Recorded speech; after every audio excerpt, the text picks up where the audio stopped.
নমস্কার, আমি গুরু মোহন দাস। আমি কালা জাদুতে বিশ্বাসী নয়, আমি সাদা জাদুতে বিশ্বাসী। মানুষ জন্মালে মানুষের মৃত্যু অবধারিত। পৃথিবীতে আসা কত কিছু আশা, পৃথিবীতে আসায় মানেই কত কিছু আশা। আলো আমাদের কত কিছু দেখায়, কিন্তু অন্ধকার আমাদেরকে চোখ বন্ধ করে দেয়। কিন্তু চোখ বন্ধ করলেও অন্ধকারের ভেতরে অনেক কিছু দেখা যায়, সেগুলো আগের জন্মে থেকে দেখা থাকা চাই, তবেই তো তুমি দেখতে পাবে, তার আগে দেখতে পাবে না। তাই ভারতবাসীকে সকলকেই বলবো, ভারতবর্ষের মাটি ভগবানের মাটি, যেখানে স্বয়ং ভগবান জন্মগ্রহণ করেছেন।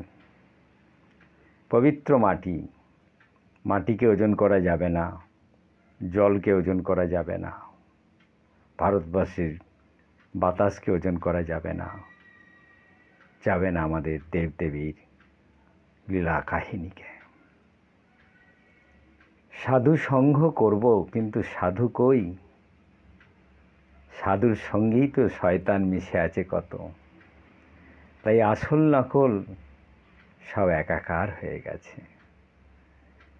তাই আমাদের চিত্তকে শুদ্ধ করো, চৈতন্যকে মনের মধ্যে আবির্ভাব করো, অনুভব করো। তাহলেই তোমার আসল নকল চেনার তোমার চিত্তে সেই বন্ধু এসে যাবে তোমার আত্মার সঙ্গে। পরমাত্মার জীবাত্মার যে সৌন্দর্য মিল বন্ধন আছে তোমার মধ্যে, তাকে দিয়েই তুমি চিনতে পারবে এই জগতের মানুষ। শুধু শুধু আমরা কিছু মানুষ আছে পৃথিবীর সাধুকে গালাগালি দিচ্ছেন, তার মধ্যে তো সৎসাধু আছে, অসৎ সাধু যেমন আছে সৎসাধু আছে, ভালো মানুষ যেমন আছে খারাপ মানুষও আছে। মানুষের পেছনে সবসময় হানা দিচ্ছে, তোমায় যেতে হবে একদিন, এসেছে যখন যেতে হবে। আর তোমার বাসনা যত আগাচ্ছে আর পেছনে হানা তোমারও দিচ্ছে।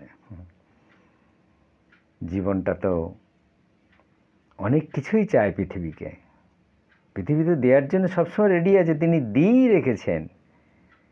তাকে উপার্জন করতে হবে কর্মের দ্বারায়।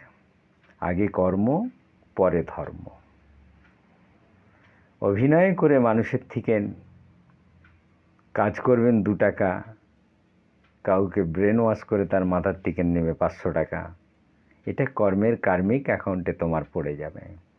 পরের জীবনে নয়, এই জীবনেই, শেষের জীবনে এই ঋণ তোমায় শোধ করতে হবে। বড় কঠিন এই জগৎ। মানব জন্ম পেয়েছ, শ্রেষ্ঠ জন্ম। মানব জন্মের উপরে আর কোনো জন্ম নেই। তাই এই জীবনটাকে এই পৃথিবীতে একবার সুন্দর করে যতটা পারবে দান করো, মুক্ত হাসতে দান করো। যে দান সেই নাম, ভগবানের নামের মধ্যেই দান আছে।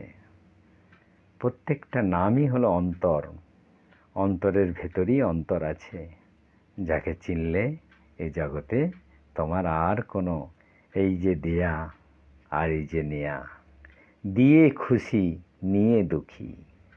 মানুষ যে দেয় সে কত আনন্দ পায়, আর যে নেয় সে খুবই দুঃখী। তাই দিয়ে খুশি নিয়ে দুঃখী তুমি দিতে পারবে এই কামনা করো। সৎ মন আপনাকে অনেক দূরে নিয়ে যাবে। ঈশ্বর সাধনা করলে জীবনটা আপনার শান্তিময় হয়ে থাকবে। শান্তি, সুখ এগুলো আসবে কোথা থেকে জানেন? বাঙালি ধর্মের গীতা, ভাগবত, রামায়ণ, মহাভারত, এগুলো তো আমরা পড়লাম না, জানলাম না, বাড়িতে কিনে নিজে রেখেই দিলাম। কেন জানেন?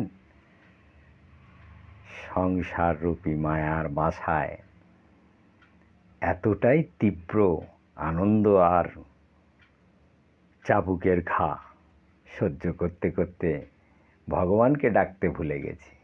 তাই ভগবানকে ডাকাও অত সোজা নয়। তাকে বারবার অন্তরে রাখতে হবে, কি আমার সাজা, কেন তোমায় ডাকতে পারি না? আমাকে পথ বলে দাও ঠাকুর, আমায় পথ বলে দাও, কোন পথ দিয়ে গেলে তোমাকে পাওয়া যাবে? মনের শান্তি তুমিই একমাত্র দিতে পারো। শুনেছি নাকি তোমার চরণেই শান্তি নাকি লুকিয়ে আছেন, হে ভগবান কৃষ্ণ। তাই মধুর বৃন্দাবন, সেখানে মানুষ যায় আর ছুটে ছুটে এ মন্দির থেকে ও মন্দির ঘুরে ঘুরে ব্যাস চলে আসেন। মহত্বটা জানেন নাই, তাই জানতে হবে। কারো বন্ধুর সম্বন্ধে না জানলে তাকে ভালো লাগবে না। তাই তাদের জীবনী আছে, প্রত্যেকটা মন্দিরের জীবনী লীলা কথা ভরা আছেন। শ্যামকুণ্ডু, রাধাকুণ্ডু, বাকি বিহারী মন্দির, হ্যাঁ, প্রেম মন্দির, বৈষ্ণব দেবী মন্দির, রাধারানী মন্দির, গোপী মন্দির, সোনার তাল গাছ। হ্যাঁ, বৃন্দাবনে লীলা প্রসঙ্গে কথা বললে কয়েকটা বছর লেগে যাবে, সমস্ত লীলাকে শেষ করা যাবে না।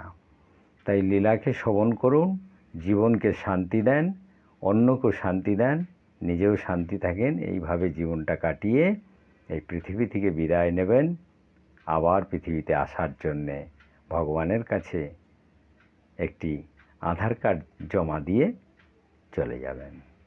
জয় নিতাই, জয় নিতাই, রাধে রাধে, নমস্কার।